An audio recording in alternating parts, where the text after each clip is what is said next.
Hello, everyone. Today it's a miracle day because we actually got all together, me, Kabila, and our guest, Chisepo from Boso. So, welcome to Beyond the Pivot, where we introduce founders, storytellers, and experienced leaders of the African startup ecosystem. And today we are privileged to have Chisepo with us. Welcome to Beyond the Pivot. Thank you, gents. I'm happy to be here.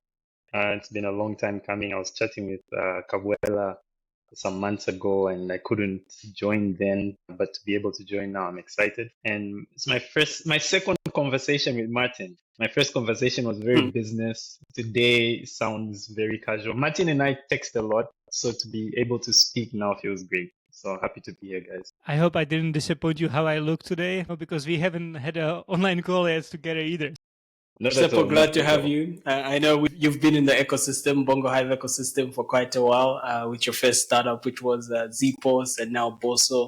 And I think you have been quite active. So glad to have you today on the episode and just discuss everything entrepreneurship and hear about what's going on at Bosso, what you have in place and in store for many other customers out there and investors. Perfect. Thank you. I would start it off a little light. I saw that your first entrepreneurial experience came when you were 10 years old, helping your mom in a shop or with her business. So I'm just curious, as any other soon-to-be founder, did you see anything you would do better? And did you dare to tell your mom about you would do this better than her down the line? The classic response from every African parent is that they know better because they've seen more sunrises than you.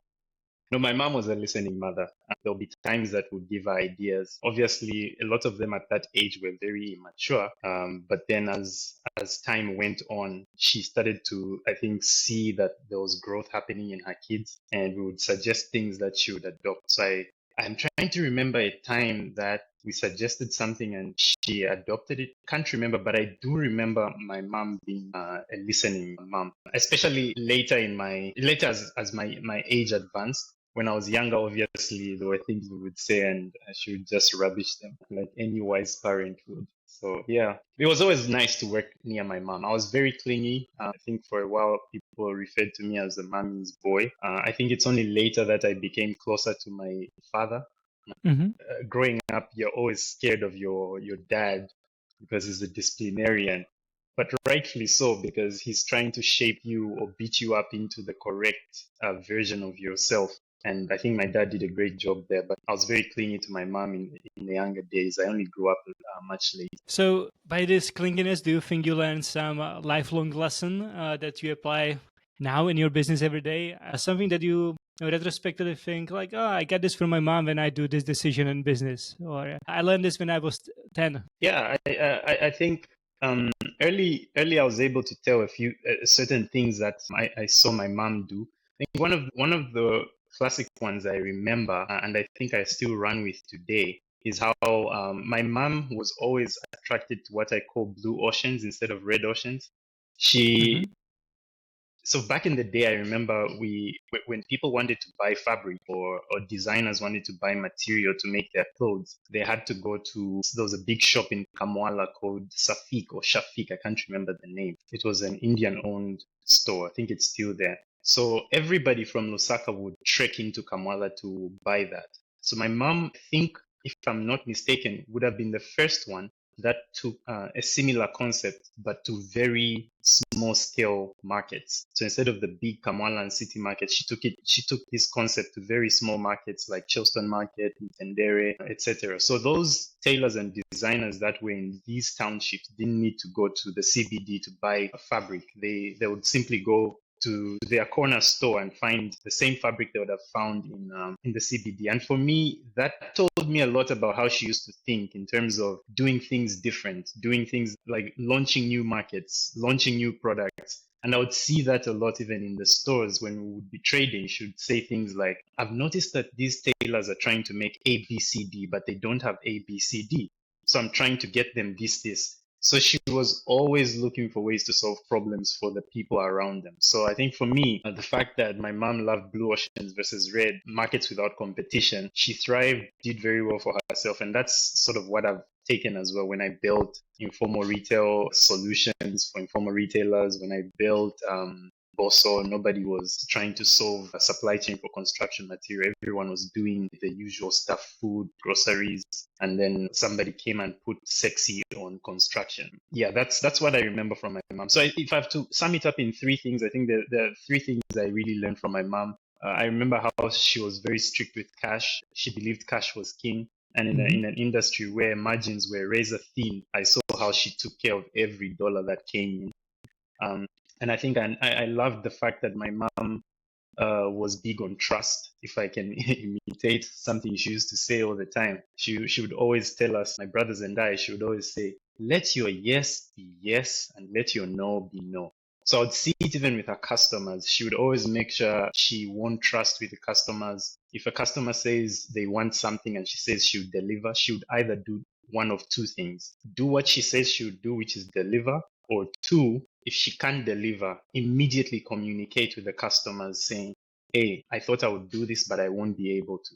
And I saw that gained her a lot of respect in the communities that she traded in. So I've run with respect for money. I've run with trust, and I've run with being different. Yeah. And maybe if you could also touch on, I think that's a beautiful experience that you explain. I can see how mom being entrepreneur could have also rubbed off you as well. And maybe that's why you focus so much on the informal sectors, because I've seen you working closely or being attracted to formalizing these informal sectors where there's so much fragmentation. But before we get to even the entrepreneurial side, you mentioned dad being the disciplinarian. Are there any other key things that you picked from dad as well that's worth highlighting even in your business journey? So many. Firstly, my surname. No, but more seriously, my dad, I think, is very responsible for how I think in terms of science. I have a very scientific way of thinking about life problems. I think very logically because of him, and he put a lot of science in front of us. So including just my first experience with computers. I remember as early as 98, many of my friends didn't have computers at that time, and my dad put computers in front of us. Many people didn't even know what Amazon was. We were one of the first people to buy things online from Amazon at that time. And I remember using PayPal. So when I see all these Elon Musk stories, these Jeff Bezos stories, for me, they come from as far back as 98. Playing in a room called a computer room while he was doing his computer programming studies, interacting with C++ at a young age. Even when I didn't quite understand, I'll pick up his books and try and make sense of what I was reading. When he encouraged me to go and do computer science, it wasn't difficult to give it a shot because I'd been exposed to these things from a young age. So yeah, that's what I can say about my dad. There's so many stories I have about my dad and I playing football, talking about aviation. All those things shaped me into some of the things I love. And I'm a very playful person. Many people think I'm serious. I am serious when it's time to work, but the truth is, more often than not, you'll find me playing. I learn more when I play. Brilliant stuff. And could you take us maybe to where your entrepreneurial journey started, the first business that you built? Because I do understand you were in network marketing, later we had Zepos, and then Boso today. Could you just kind of share a story of that journey? Yeah, so for me, entrepreneurship started at age 10, just like Martin had mentioned a few minutes ago. So that was the first time I was exposed to business. I never even knew anything like entrepreneurship existed, not even the word itself, not even business, until my mom one time decided that she sat us down, came and told us that she wanted to retire as a teacher. She wanted to go on early retirement. And all of us were shocked. We're thinking, how are we going to survive if you're not supporting dad with his job so I could put food on the table? So she explained that the business was going to work. She believed it would work. We were worried, but she jumped in, and true to her word, within a year, maybe two, it picked up, started working. And for me, spending time with her in the shop was fun. There were things I was learning, seeing how all that running a business works. But I think the first time I really tried it on my own happened when my dad bought me a book called Rich Dad, Poor Dad. And from that book, I started learning a lot about business. I remember my first individual business away from my mother was me selling shoes in high school. The business picked up so much that I substituted my books in my bag to carrying stock that I was selling to teachers and workers at my high school. It worked for a few months, but maybe weeks, I think, maybe a couple of weeks into months before my business got busted. I remember the school used to randomly search pupils' bags as they're coming in. And I don't know, maybe the school thought I was a good boy, which I think I was. But one day they randomly picked me, opened my bag only to find stock instead of books. So that got me in some trouble. But then it immediately shut down my business. The real business I started aside playing was in college when I built a business called TradeLink. It was a point of sale for informal retailers. So once I learned what we were doing in class could solve some of the problems I was seeing at home, I then built my first tech startup called TradeLink.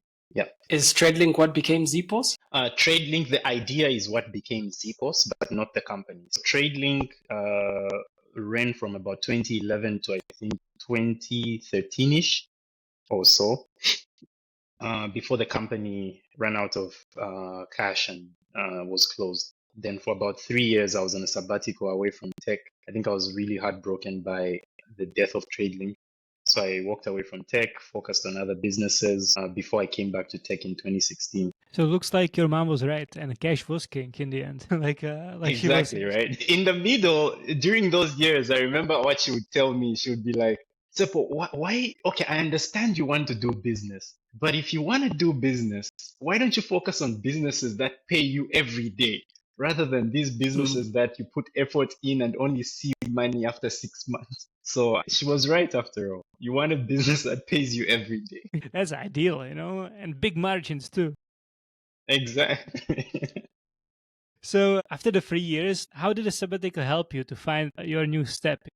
Was it just about resting, or was it also about learning new things? What did you do with the 3 years? I think that 3 years was great because I was exposed to a lot of other businesses. Whilst I was trying to find my feet, I did, like I mentioned, network marketing. I think one of the biggest things I learned from network marketing is the power of teamwork, teaching, and duplication. And then I think I did money lending, I did some farming, I did charcoal. I did a variety of businesses so I think for me, what brought me back to tech is from the time I left in 2011 trying to solve the challenges that informal retailers were facing, I was able to see during those 3 years that nobody was solving that problem.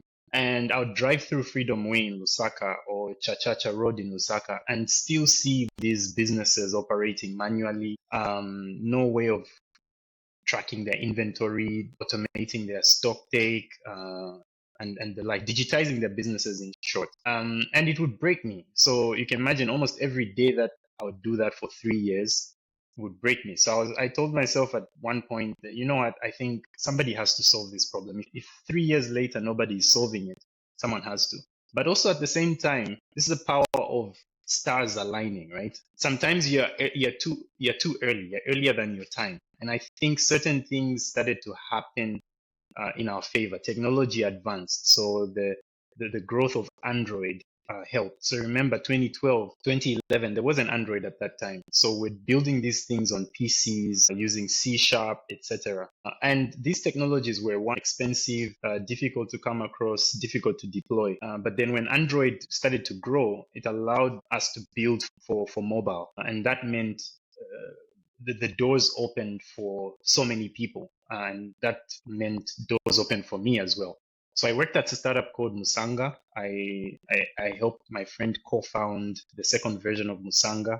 Did that for maybe about a year. And I think that's our participating in Bongo Hive's programs under Musanga is what gave me the second aha moment saying, you know what, I think you can do this again. So then I told my co-founder at that time, Jabwa, that, you know what, I had to move on and build a new startup that I was passionate about.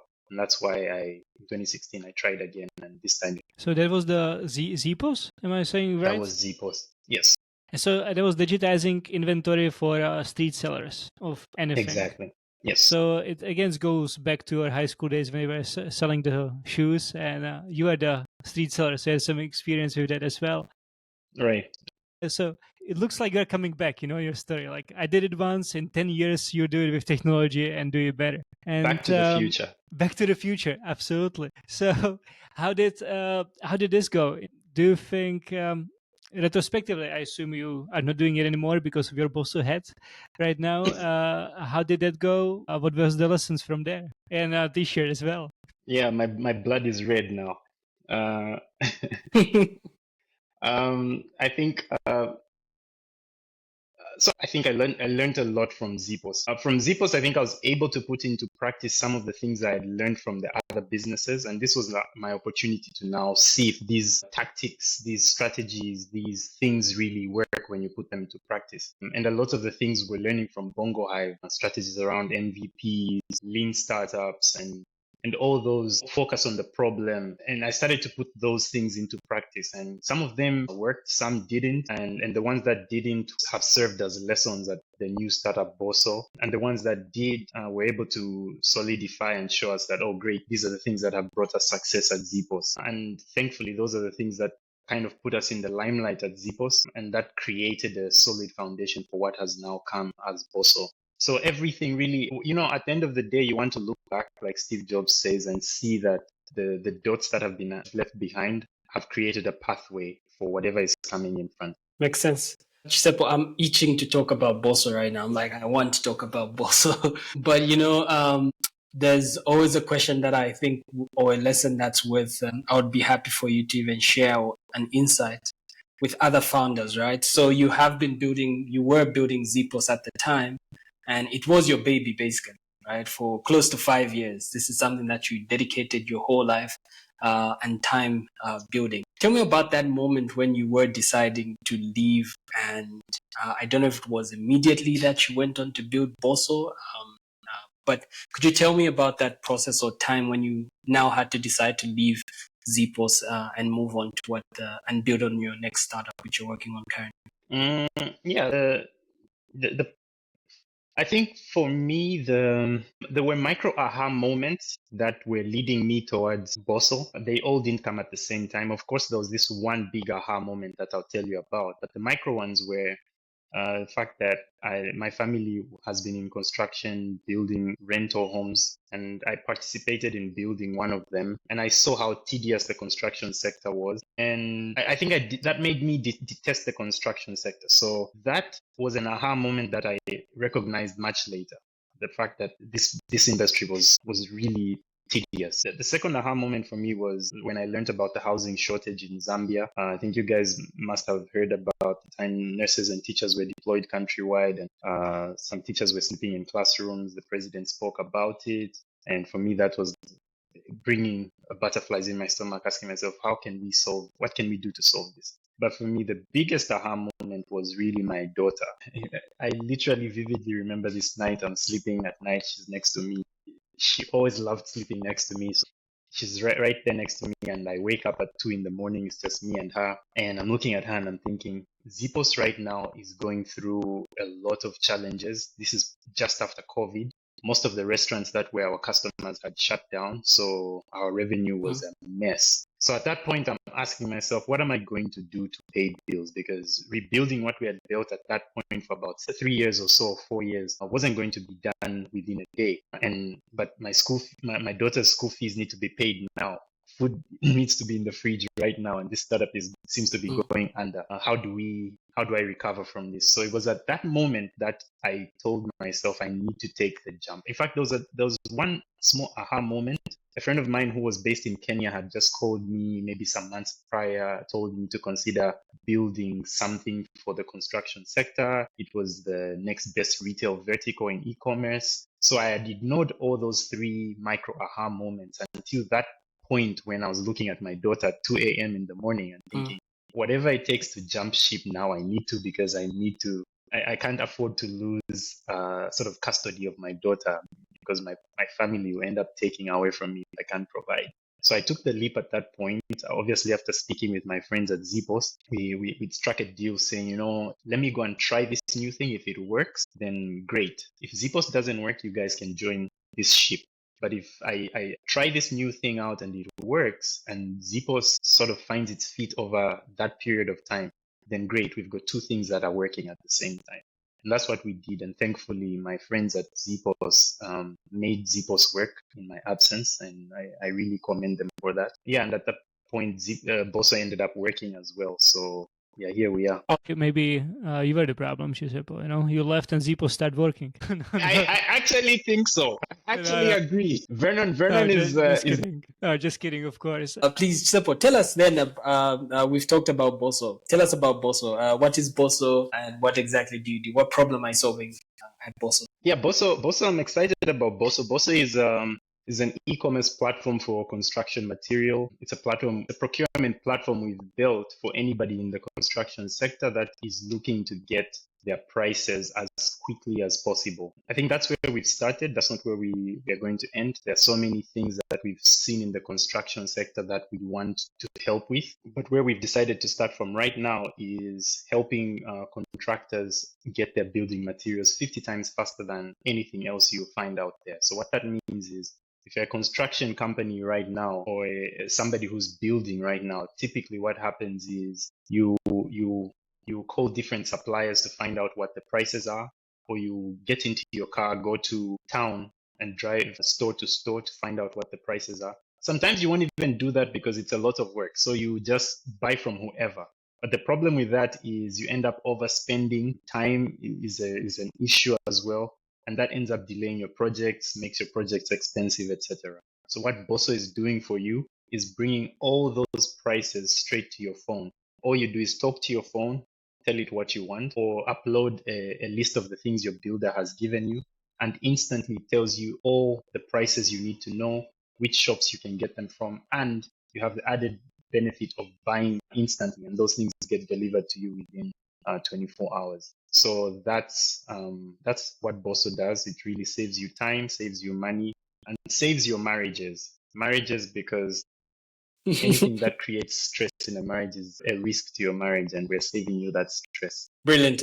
I'd like you to also dig deeper on the problem, because I think one thing that many other audiences don't get, especially from different markets, the process of constructing a house, be it in Africa or specifically Zambia, right? Do people, maybe if you could just speak to the fact, do people take on mortgages and then buy a house? Like, when do they build a house? Maybe if you could just speak to that so that our audience can also get more perspective to what really goes on and the problem that you're trying to solve. Okay, so I'll speak about this in two stages. So stage one is the process of building a house here, or rather there. My heart is there with you guys, despite me being here in the US. But about building a home there and how it differs with building a home here. But then also generally about construction and what we've learned most recently, right? So in Africa or many developing countries versus the West, we or individuals act as their own general contractors. So it's rare to hire a construction company to build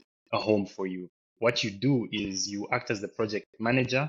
You find a foreman who oversees the project, and this is probably like a builder or construction professional. They'll do a drawing for you, an architect will do a drawing for you. Once you show it to the foreman gets his plumbers, his bricklayers, his electricians, and they start doing the build for you in stages. And we build in stages. We don't do a mortgage and then the house is built for you over 6 months or within a year. No, our building process typically takes how long, Kawela? Do you know? You tell me. I know it takes quite a long time for people because they're using 5 years. up their savings. Exactly. Absolutely. And that's obviously because of the many challenges people face in Africa. So finance is one of them. Mortgages are not as affordable as here in the West. I think a mortgage here could be like 5%, up to like 8%. In Africa, a mortgage could be as high as 30%. So using a mortgage is really for those who can afford it. It's really not an option.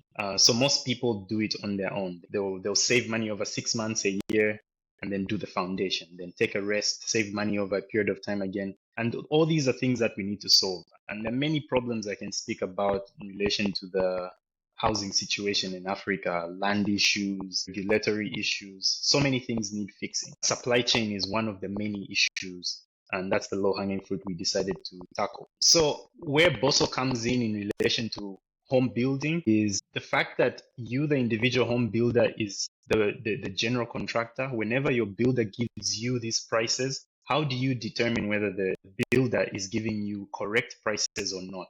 How do you know you're not paying twice or three times what you should be paying for the same construction material? So Boso sort of bridges that gap for you. At the same time, what if your builder is telling you you need certain materials just because you're not a construction professional? You actually don't need those materials, but the builder takes them, pretends they're using them, and sells them to make money on their own on the side. So Boso gives you or acts as the knowledge base that you can talk to using our AI. We're able to tell you saying for what the builder is trying to do, you don't need A, B, C, D. You only need A, B, C, D. So that's the knowledge gap we're trying to fill with the new AI product that we're building. So we've started off with the pricing aspect, and later on we'll have the conversational aspect so that you can get real knowledge like you're talking to an actual professional. So that's the first aspect. Do you have any questions before I speak about the second aspect, which is generally construction? I just want to say that I like that you also tackle that foreman in that relationship has absolute power.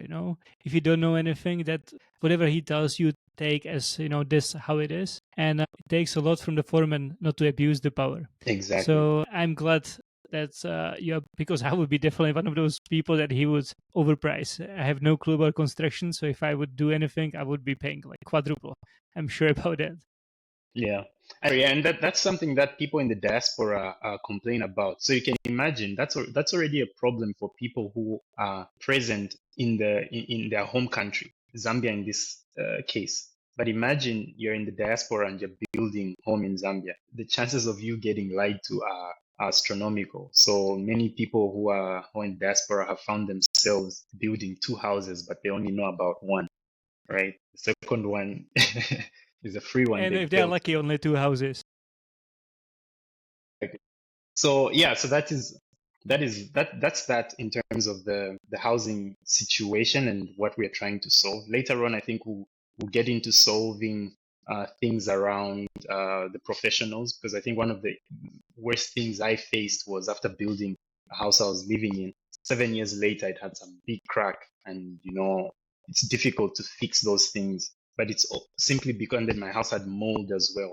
So those things happen because builders take shortcuts. So there are ways we can vet these construction professionals. So it's apart from material, the professionals themselves, can we vet them so that people are only using the correct professionals? Away from the housing, generally construction, when we started out with the housing beat, but we started getting a lot more business from general contractors who were doing road projects, the hospital, and all these things matter. So for us, we now build tools for the construction sector generally. Housing is a big one, but generally the construction sector. And one of the things we immediately learned, to Kabula's earlier question, is that we didn't just build a solution that African contractors found valuable.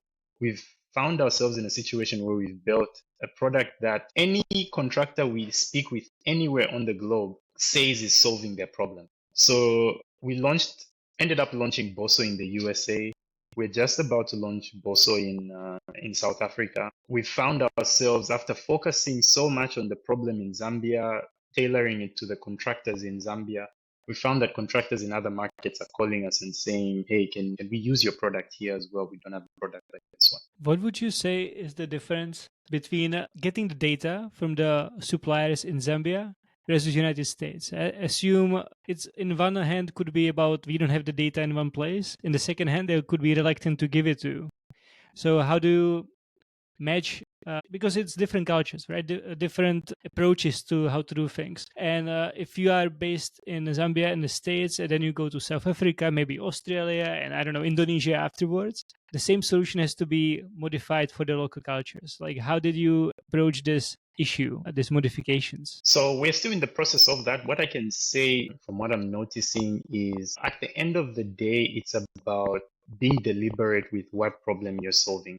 If you solve individuals' problems, it doesn't matter the culture. And obviously, the journey you take trying to understand and solve a customer's problem will be impacted, obviously, or affected by all those things like culture, local issues they face, regulation, etc. So if you focus on everything that they are going through, those things cease to be problems because all you're doing is delivering a solution to exactly what they're facing. The mistake you would make is bring the solution that you built in one market and just lift and drop it in another market. If you can, and the market allows you to do that, great. But you have to first do your homework and your research, finding out whether that would actually work, what problems they're actually facing, and have you built something that actually answers their problems. And there's a process I go through when trying to identify what problems a market is facing. I remember one of my mentors, Simunza, co-founder at Bongo Hive, likes to say or ask, "What problem are you solving?" I made a modification to what he asks us. I like to add an S to his question. What problems are you solving? So when I start out, before I focus on one problem, I list all the possible problems that this particular customer or prospective customer could be facing. And for each problem, I try and list about 3 or 4 different solutions. So you can imagine if you're going to list like 50 or 60 problems per customer, prospective customer, multiply that by 3, you're listing 3 or 4 different solutions per problem. It's a very tedious task. But for people that don't do that, you leave money on the table. So for me, we end up listing that. I now find myself with a list of maybe 200 to 300 possible solutions. And for each solution, I'm going line by line to find out, is this possible? Is this not possible? Should I do this or not do this? And by the time I'm done with that exercise, I've built something that a customer will feel stupid saying no to. Like it's a no-brainer. You have to say yes to this. It's packaged well and so on. So I think going through that process is what, number one, in Zambia helped us build something that is dropping dresses with contractors easily. They are finding it really exciting. To just help you understand what happened, it was in the 2.5 years we were in business, we onboarded 12 suppliers, only 12. In the 3 months we launched this new AI product, we've onboarded close to 40 suppliers, 12 in 2 years, 40 in 3 months. That should tell you something about how suppliers are finding value in this new product.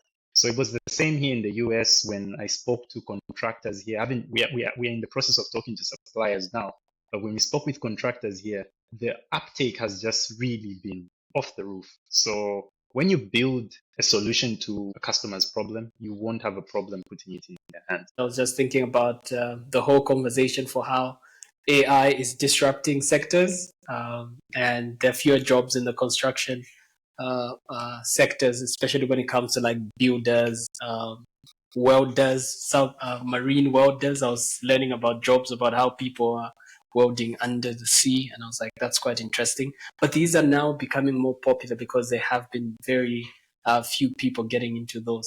But Chisipo, I wanted you to speak to also, what are some of the key milestones that you've been reaching, especially after the launch of Bosso? I think this should be your 3rd year, correct? What have been some significant milestones that you've achieved with the team at Bosso? Yeah, so there are several.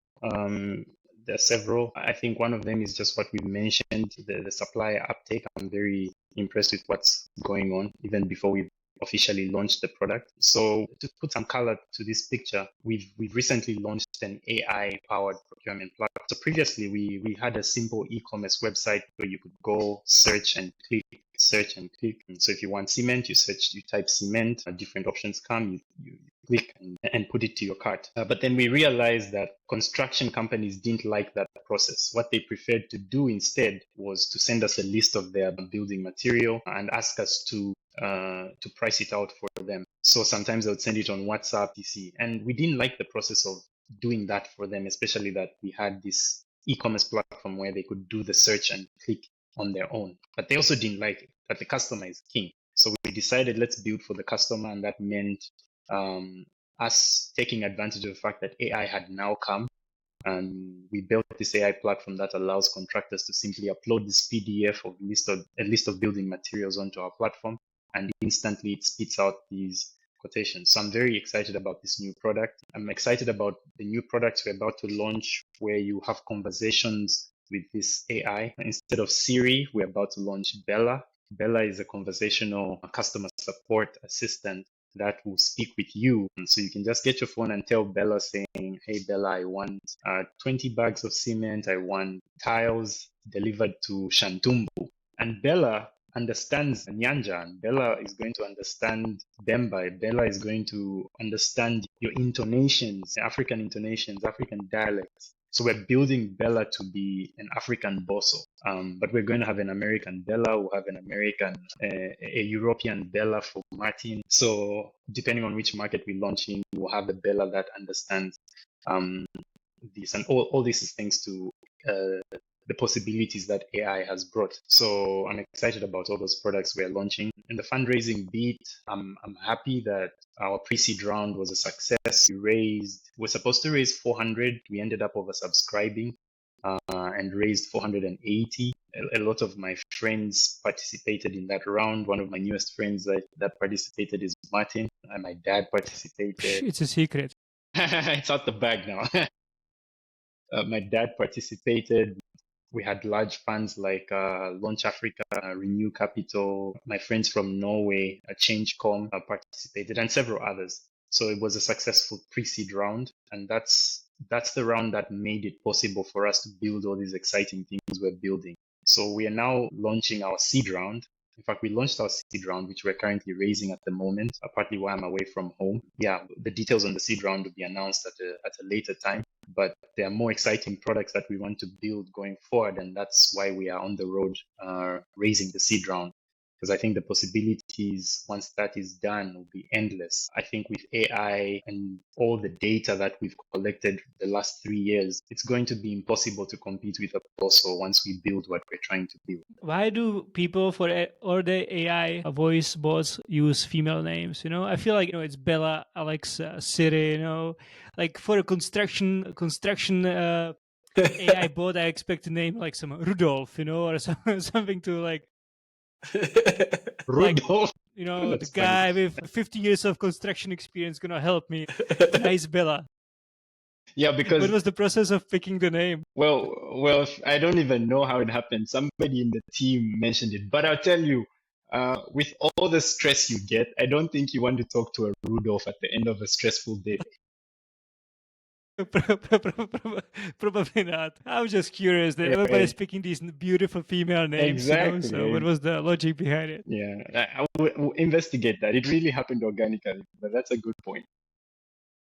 Zepos, I like that you touched on your funding journey as well. So for those that do not know, our viewers, Zambia is the second largest receiver of investments, second to South Africa and Southern Africa currently. And one thing I wanted to touch on, Chisepo, is even though that's the case, a major concern for startups that comes up as you speak to investors is the fact that, hey, you are a small country, right? And we come nowhere close in terms of population sizes with Nigeria, South Africa, Nigeria, and Egypt. So what's that been like for you as you've been fundraising? Has it been easy? And what have been some of the lessons that you've been picking?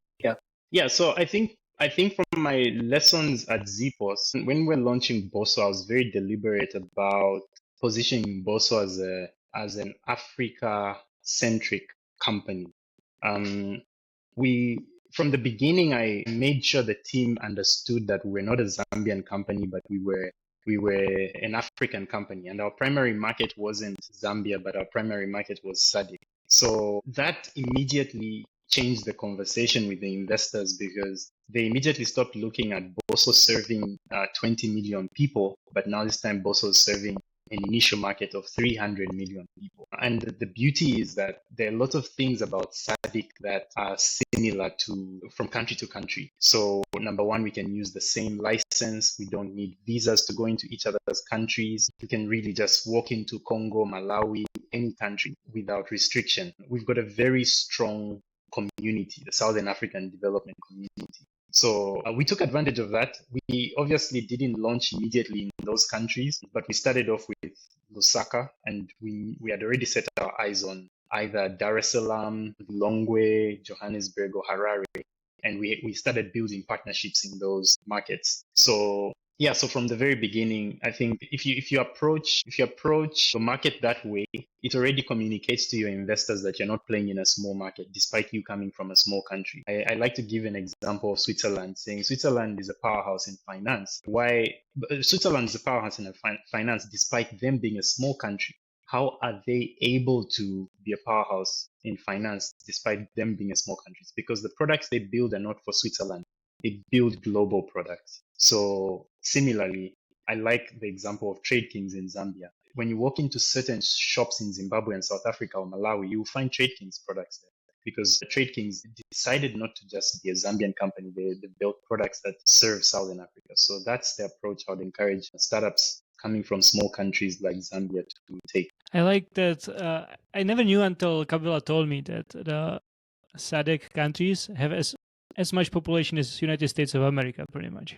You never think about it when you hear it for the first time that there are so many people living there, especially young people that are willing to pay for their first house that they're gonna use Bosso for, I'm sure. But what would you say is the advantage of being in a market where there is, I think, like three languages altogether, like the major languages? I'm sure every nation has their own language, like you said, Bemba and others, mainly spoken English, Portuguese, and French, right? Because that's something that we don't have in Europe. Every country, which I'm in Czech Republic, I cannot go 2 hours, and in 2 hours I'll be in Germany, and a whole different language, whole different experience. I have to build pretty much a new company to enter Germany afterwards. So that's why I'm kind of curious. How do you see that as a advantage compared to, let's say, Switzerland, as you mentioned as an example in the prior answer to Kabila's question? Yeah, I think every market gives you opportunities and drawbacks. There's always trade-offs. There's no perfect market, right? So there are certain advantages that Europe has that Africa doesn't. There are certain advantages that Africa has that Europe doesn't. So for instance, many countries in SADC will speak Anglophone countries. Select for a few in Southern Africa that will speak Portuguese and French. Majority is Anglophone. That's an advantage. We take advantage of it, but there are disadvantages as well. Some subculture issues. So as you are launching a new market, are you paying attention to how different regions behave culturally? Even language to a degree. Yeah, the official business languages could be those, but then they have small differences in language. Each country has its own regulations. So there are all those small things you have to think about versus EU, for instance, which has generally almost the same regulatory framework. So all in all, whenever I'm launching in a new market and whenever I'm encouraging people to launch in a new market, it all boils down to the same thing. What problem are you solving for that customer in that market? Can you go to each sub market and pay attention to what's going on for each subgroup and address their issues? If it's not scalable to address all those issues at the same time, can you find the largest size of a group size, fix for that group size? And once you start focusing on small subgroups and fix for those, that's how I would look at it. Take as much money off the table as possible is what I would say. Start with that and then go to the smallest. And speaking to that, since we're talking about cultures, Chisepo, what myths do you think need to be debunked, especially when it comes to African entrepreneurship, perceptions that people have about African entrepreneurship that are worth addressing? I think for me, most recently, I've learned that solving African problems means copying what is in the West or the East. Yes, there are great examples to copy from there, but I don't think copy paste is what works. Back to the problem solving again, you have to focus on what problem you're solving in your particular community, industry, or whatever it is, and build for that community. All in all, I think our context is different and our solutions have to mimic the context we are solving. Brilliant. And I know you have been, right now, like you mentioned, you're currently in the United States. I know you as the fundraising chief of Boso. Is that the encouragement that you'd give other founders as well, to just broaden their wings, to look to other markets and ecosystem to raise funding for their startups? Or maybe even better, could you maybe give us context to why you started looking at other markets and other ecosystems to support you in growing Boso to where you are today? So I think so the fundraising part comes later, rightfully with your question. I think the first thing you want to look for is big markets. And when I talk about big markets, I'm not just talking about geography. So it could be, yes, geography, but it could also be a select group of people. So is it contractors as a market? So contractors could be any contractor anywhere. Or it could be a certain demographic, right? And demographics cut across borders. So, and technology gives you this power to to build products that it's ones and zeros at the end of the day. They can be downloaded anywhere and used anywhere. So it's up to you to determine what makes your market and solve for that market. So find a big enough problem and solve for that problem. I think once you start from there, the rest starts to fall in place. Does it mean I can now go and launch this in? Are they facing the same problem in Angola? Are they facing the same problem in Seychelles? And if they are, then great, meaning I can raise enough money for me to hop on a plane and go and try and sell there. Yeah, it didn't, and it shouldn't start from can I hop on a plane and go and raise money in ABCD? No, no, no, no. Find a big enough problem first, solve for that problem, and that's going to then determine what you need to do or what resources you need to find to solve that problem. And resources is not limited to money. It could also be talent. It could be, yeah, energy, talent, depends. I want to go a bit off script, Chisepo, and just ask. So you are an all-black team, right, at Bosso, in terms of co-founders. There's this trend that's been going on that in order for you to really secure the big bucks, you need to have something like a white co-founder on your team. What are your thoughts about that, and what's your journey and experience been like? You put that on your CV. I'm sending my resume. Yeah. Yeah, I just wanted to hear your thoughts. Now, what are your thoughts about that? Well, yeah, I've seen it around. Whether that is real or not, it's difficult for me to speak to. I've never really faced what people would call racism. I've read about it. I understand how people have suffered it. I've never really directly faced it, so I can't really speak to it. What I can speak to is for every market we get into, we try and find people that understand that market. So if I go and launch in a francophone country, I'm certainly going to want to work with a French speaking person. If the French speaking person is white, black, male, female, transgender, this or that, I think for me it doesn't matter. I'm more concerned about who's able to get me to my customer the fastest. If I want to sell to the Indian community, who's the person that understands the Indian community the best? So, for instance, if we're trying to partner with certain suppliers and a majority of them are Indian, I'm looking for somebody who can speak Hindi, somebody who relates with those people easier. And if that happens to be a person who has their skin color, great. But if it happens to be a Chinese person who grew up in Gujarat, but then just happens to have Chinese skin, but knows these people well, I'm hiring that indigenous Chinese person. So that's how I think about these things. So even as we launch in the US or fundraise, I'm really more aligned to investors that align with the things that I'm looking for. And if for a particular investor, what they are looking for is a certain skin color, I've never experienced that. I've met people who say they've experienced it. Sad, but I take it as we're just not aligned, and I continue looking for the people that I aligned. Retrospectively, we said in the beginning is Back to the Future in your life on repeat. Is there anything that you feel was the moment that okay, because of this is how I am? Was it some kind of mentorship program, something that took you out of a shell? Because there's so many talented people that only look inside their country. They don't have that global mindset like you just described. It has to be learned some way or observed some way. So it kind of gives you that playfulness to go abroad and kind of risk more than just staying in your hometown. What do you think shaped you in this way? I think at the end of the day, exposure, because it's only when you're exposed to certain things do you get to know what the possibilities are. So I think it helped that I grew up in a place where people made it possible for me to believe that it's possible. My parents put certain things in front of us that made us believe that it's possible. My parents weren't wealthy, but they did what they could to put us in places among wealthy people. So despite me being, let's say, the quote unquote the poorest among some of my friends, I was able to see that what life out there could offer, and I started to aspire to the life I didn't have.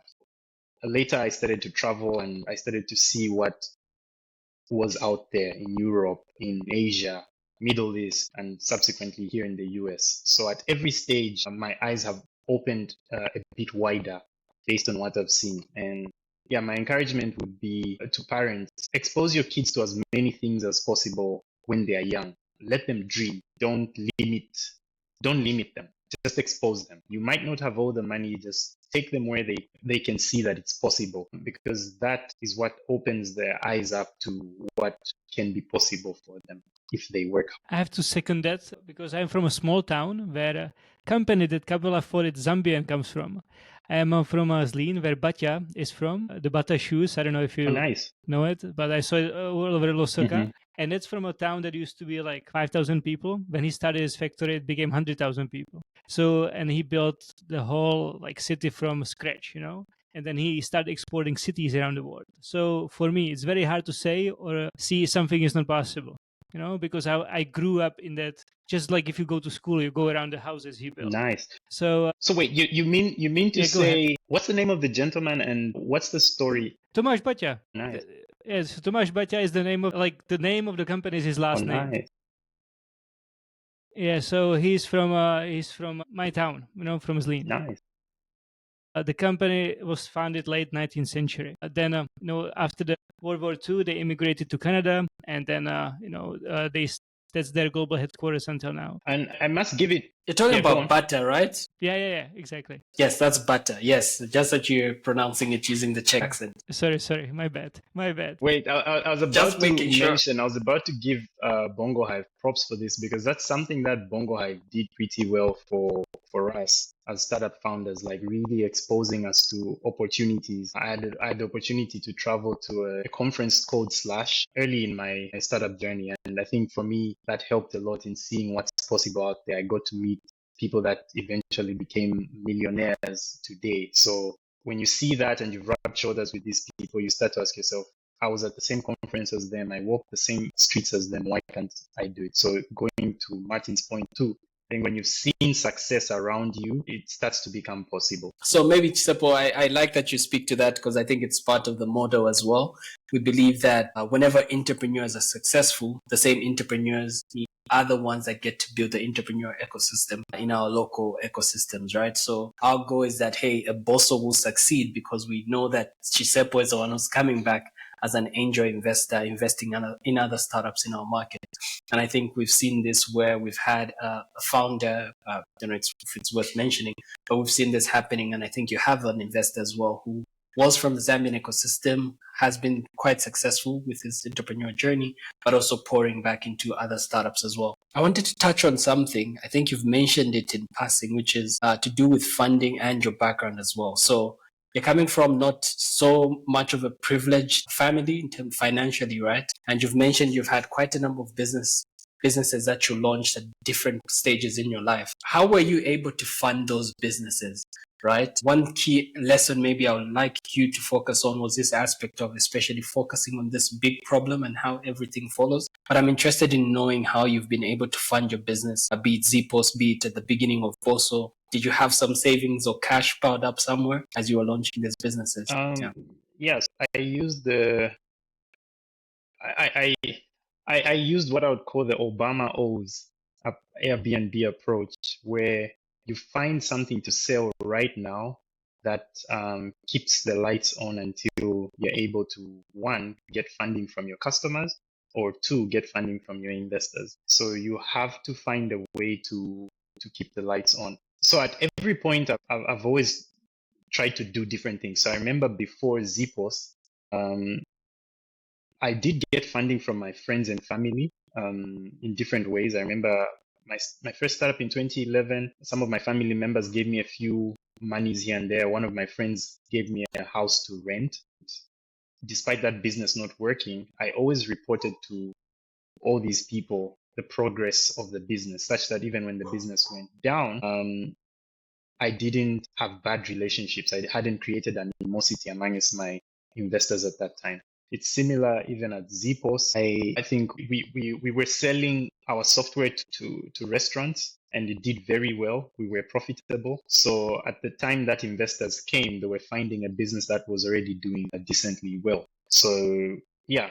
So I think for me, I've always been a fan of finding ways to fund myself from sales and then later raise money from friends and family. It was the same with Bosso. I think I had a little savings from the Zepos days. That's what we used to first fund the first few transactions. But Bosso was more demanding.